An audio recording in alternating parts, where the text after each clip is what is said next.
Welcome to the Mobile Workforce Podcast, where we sit down and have real conversations with business leaders that have been where you are. During these interviews, we'll dive into what it takes to improve systems and champion processes that maximize performance. Each week, our trailblazing guests share their experiences and understanding of the workforce to help inspire change, challenge our thinking, and share what it takes to successfully travel the road to profitability. Now here's our host, co-founder and chief evangelist of About Time and WorkMax, Mike Merrill.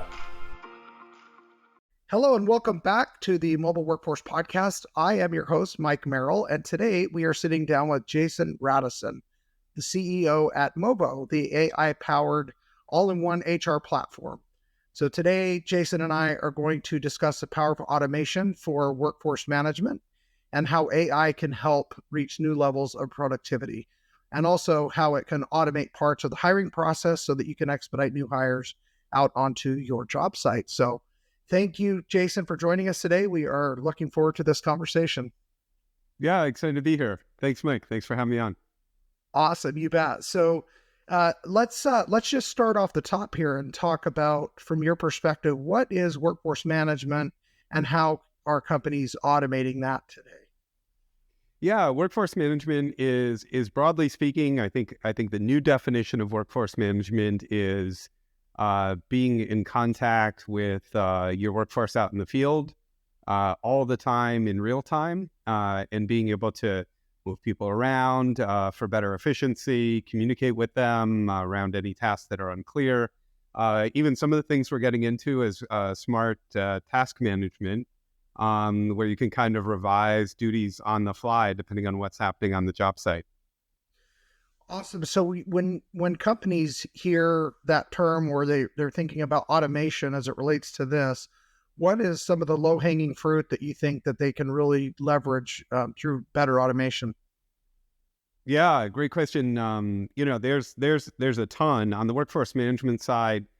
Definitely more efficient task delegation and making sure that the right task lands with the right person at the right time when they've got some capacity to work on it. I think another big one is just scheduling efficiencies.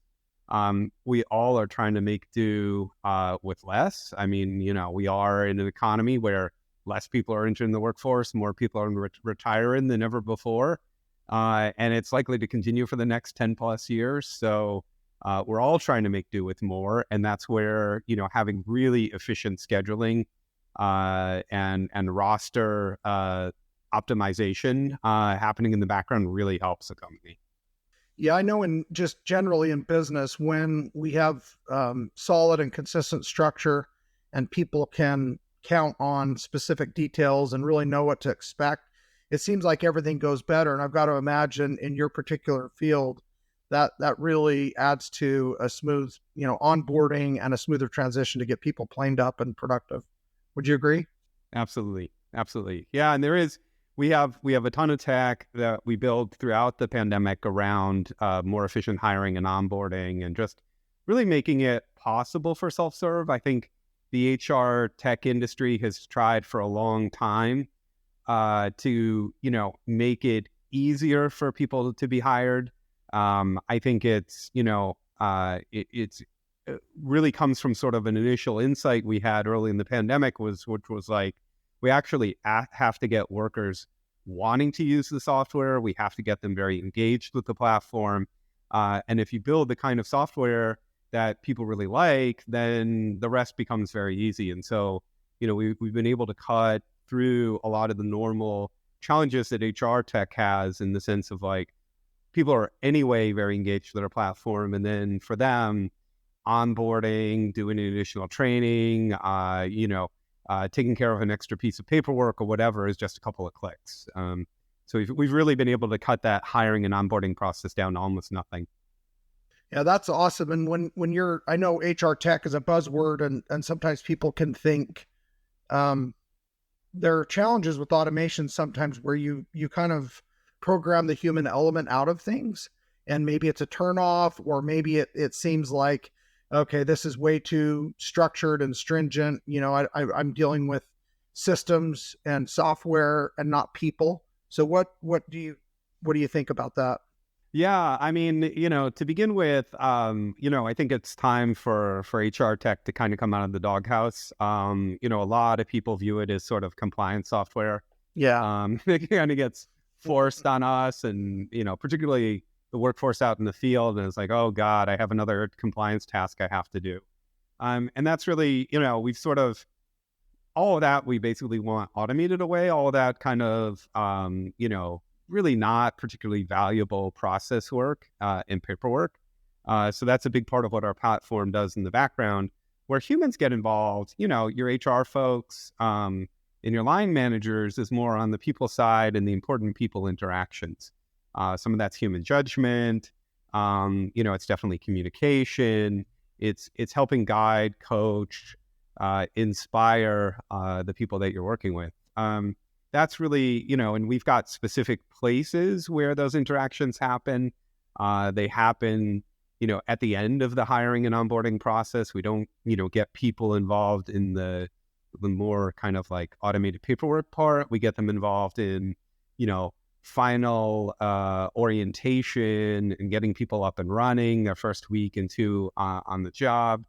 We get our line supervisors very involved in just kind of day-to-day management because, in our app, you kind of got real-time view of where your crews are on the map and, in sort of like roster level views that are all real-time in the mobile app. So, supervisors, line supervisors can be there communicating with their folks who are on the job site, who are between job sites, who are maybe commuting from home. They can be following and managing and organizing things, really providing that day-to-day leadership in real time on our platform. And that's really where we want our humans. We don't want them doing boring paperwork in the back office. Yeah, and so that's on one side. So the human element's really important. Then on the opposite, on the AI and automation side, obviously, I mean, whenever we think of automation, it's so we can increase productivity, so something more scalable. What are some of the areas where that automation really increases productivity, where it's low-hanging fruit and a no-brainer for a company to say, I've got to plug into this goodness because we're really missing the boat on our productivity? Oh yeah, I mean, definitely. I think one of the biggest, most important AIs in work is sort of some of the work that we're doing on foundational models in scheduling. I think just broadly speaking, if you look at a company that has 5,000, 10,000, 100,000 workers out in the field at job sites, those kinds of companies, and there's just so much efficiency. You talk about 1 percentage point improvement in utilization or in productivity, and it's just a huge lever in the business. So I think that's the number one.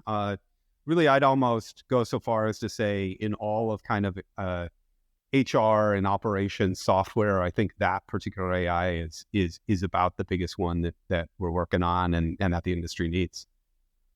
Nice. So when we hear, and again, these buzzwords, people hear AI and they have something in their mind, and that could vary depending on what the conversation is around. But what are some forms of AI that companies are really using today that maybe they don't even realize are AI?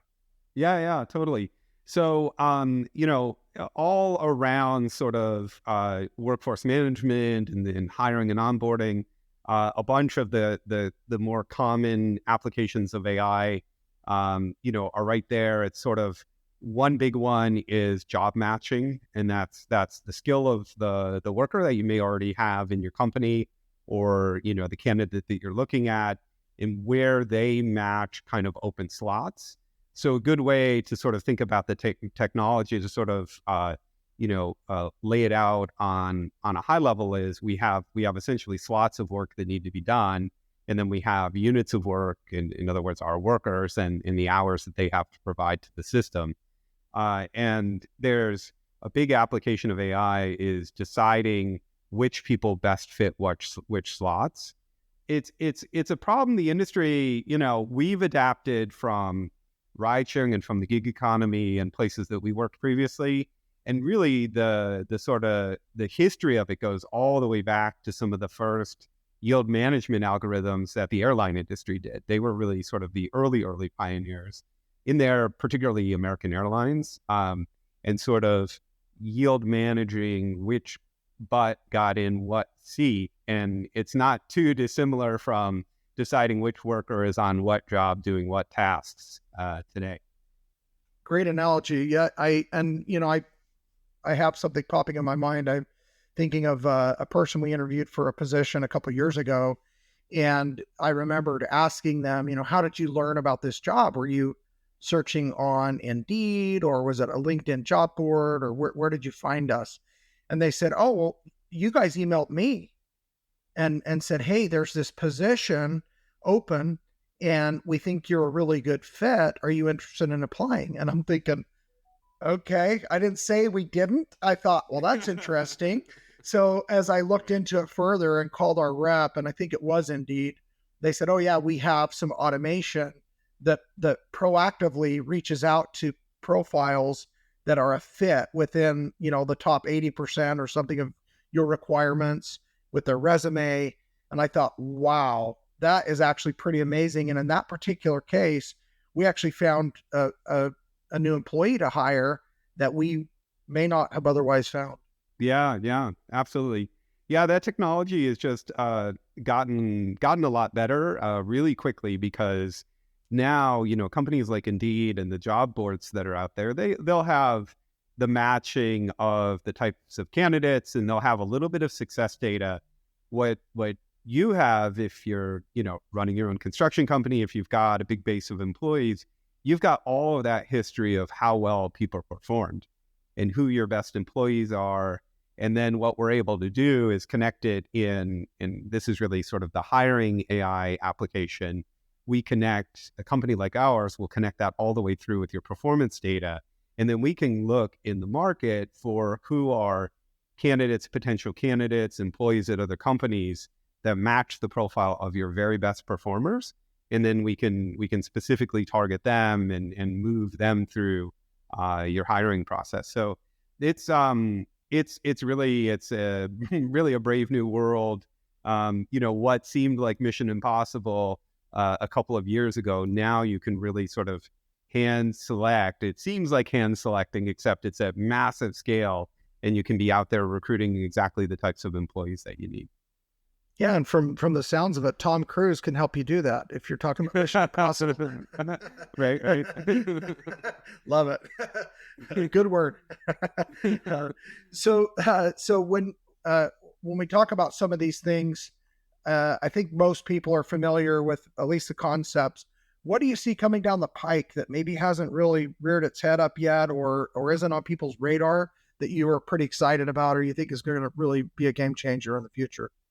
Yeah, totally. I mean, I think there's, it's going to be a while before in-person work gets disrupted.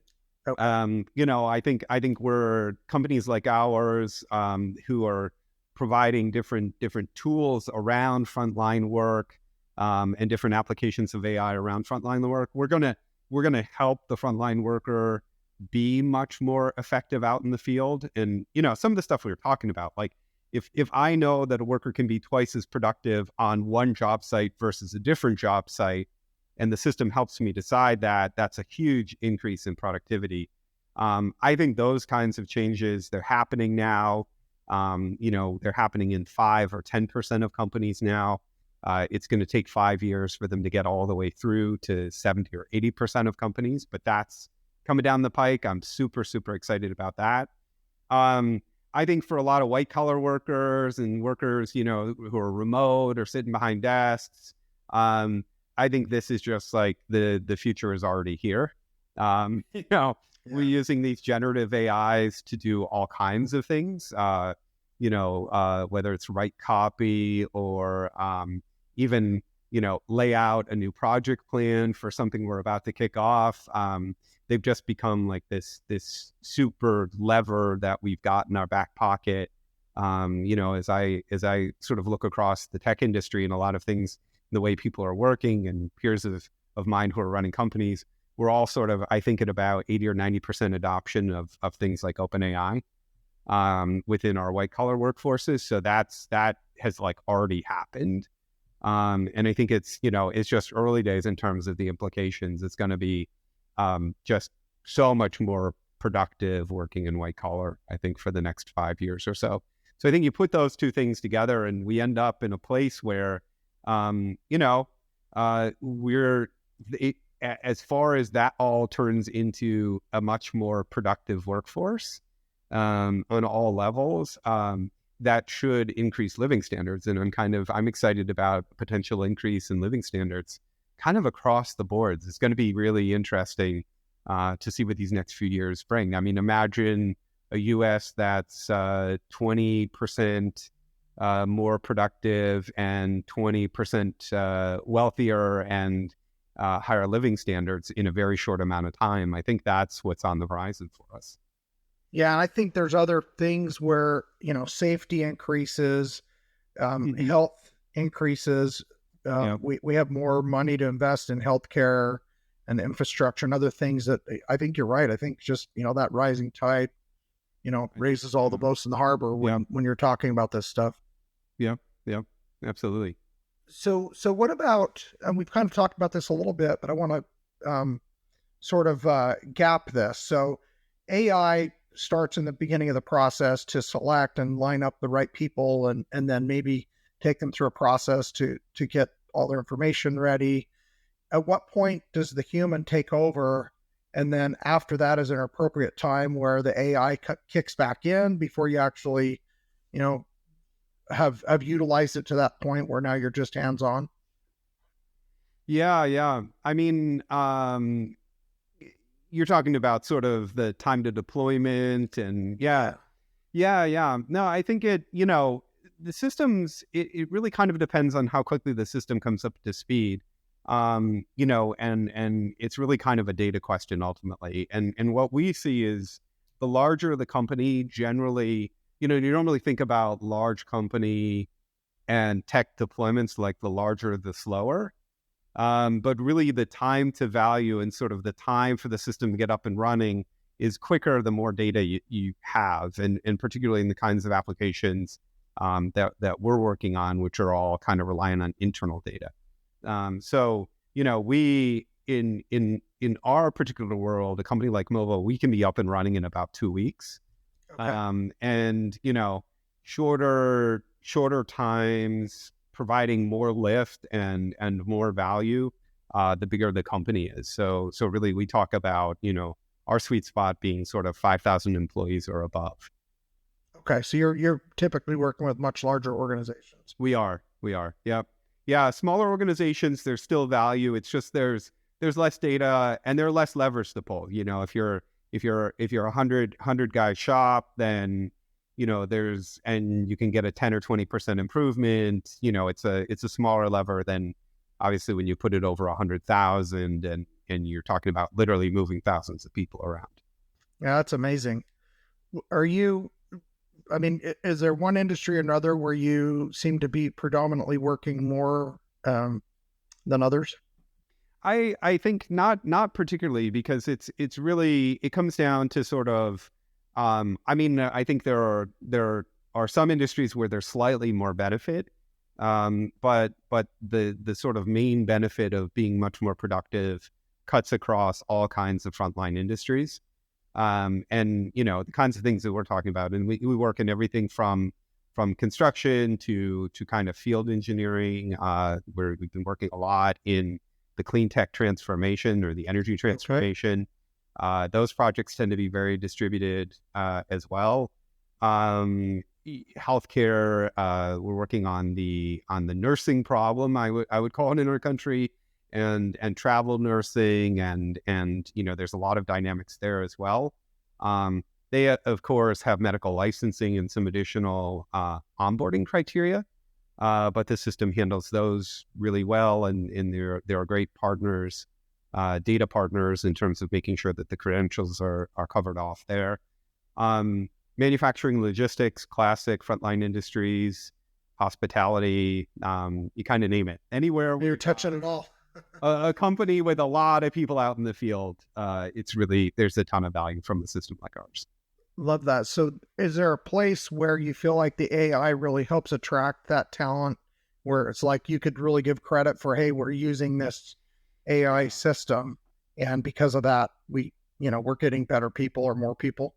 Yeah, totally. What I would say, we learned this, and obviously it's a slightly different market than it was during the pandemic, but we were laser focused on talent acquisition in the pandemic as really the whole economy was, right? And one of the things that we realized very shortly into it was all about sort of minimizing time to hire and minimizing frictions.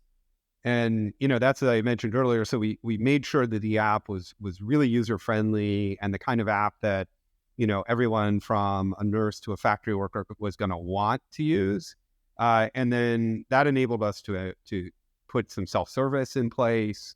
And then we really just worked on automating away any of the frictions and any of the data requirements. So we got the hiring experience to be like, let's put a couple of, like you basically have to go into a mobile app, download a mobile app, and then fill out a couple of quick forms of information and really just like a scrolling page or two. Takes the average user 2 to 3 minutes to fill all of that out. And then they're essentially hired if there's nothing in the way of them being hired, e.g. like background check doesn't pass or nursing credentials get flagged or something like that.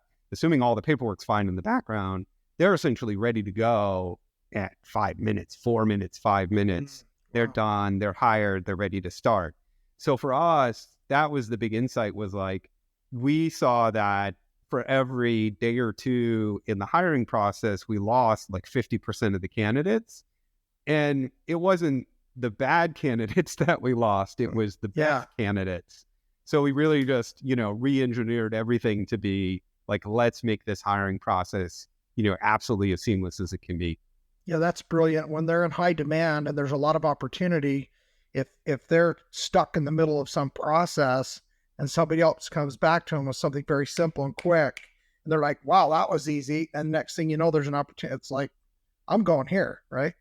Yeah, exactly. And you never know, right? You might be the third employer or fourth employer in their job search that they're talking to.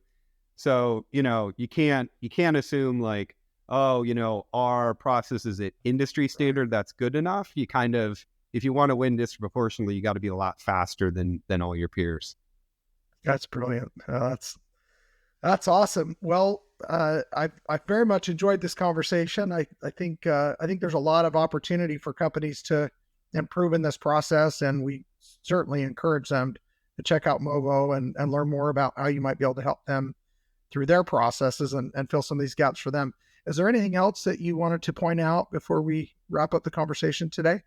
No, I really enjoyed the conversation. I think we covered a lot of ground, and do encourage everyone to check us out at movo.co, movo.co. Look forward to hearing from you. That's awesome. So we played a little word game here at the beginning.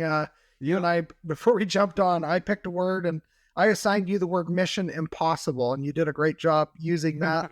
And then what was the word you gave me, and how'd I do? I gave you HR tech, and you did great. I used it like 10 times. Yeah, that was a softball. That was an easy one for this conversation, right? Right. That's awesome. Well, if there was one final thing you wanted the listeners to take away, what would that be today, Jason? I think it's, to embrace the technology and, the way things are, we're in the early stages of this real transformation of work and society. And, there's a little bit of programming skills required, if you want to use the really cutting edge stuff. But the projects are moving so quickly that, the bar is really low in terms of using some really powerful AIs already. And there are all kinds of ways that you can incorporate them into your work life and into your home life. So that would be my, sort of general thought for the audience is go out there, check out the large language models, things like ChatGPT, especially ChatGPT 4, if you can get your hands on it. Just does an amazing job and can help you really in all kinds of things. A really practical application that we have in our family is, a lot of us are sort of the tech support for the family, and answer whatever family chat groups questions from time to time, and you really don't even have to anymore. You can literally train elderly folks in your family who are asking you these kinds of questions, or whoever. You can train just about anybody to issue some prompts in one of these AIs, and it gives you a wonderful answer, a very straightforward and practical answer. Can solve all kinds of day-to-day questions, whether it's that, or whether it's finding a recipe, or whether it's making travel plans. It's just kind of amazing the impact that these tools can already have on your life. Well, it's the new Google, but with a brain, right? Yeah, that's right. Love it. Awesome. Well, this was lots of fun. I very much enjoyed the conversation, and I encourage the listeners again to check out your website and learn more about Movo and the great work they're doing. So thank you, Jason. Thanks, Mike. Thanks for having me on. I had a ton of fun. Take care. See ya. Thank you for joining us today on the Mobile Workforce Podcast, sponsored by About Time Technologies and WorkMax. If you liked the conversation we had today, or were able to learn anything new or helpful, please make sure to follow us on our WorkMax page on LinkedIn and on Instagram at WorkMax_. And subscribe to the show on iTunes or your preferred podcast platform so you will never miss another insightful episode. Also, if you enjoyed the podcast, please leave us a 5-star rating and review and share the show with your friends and colleagues.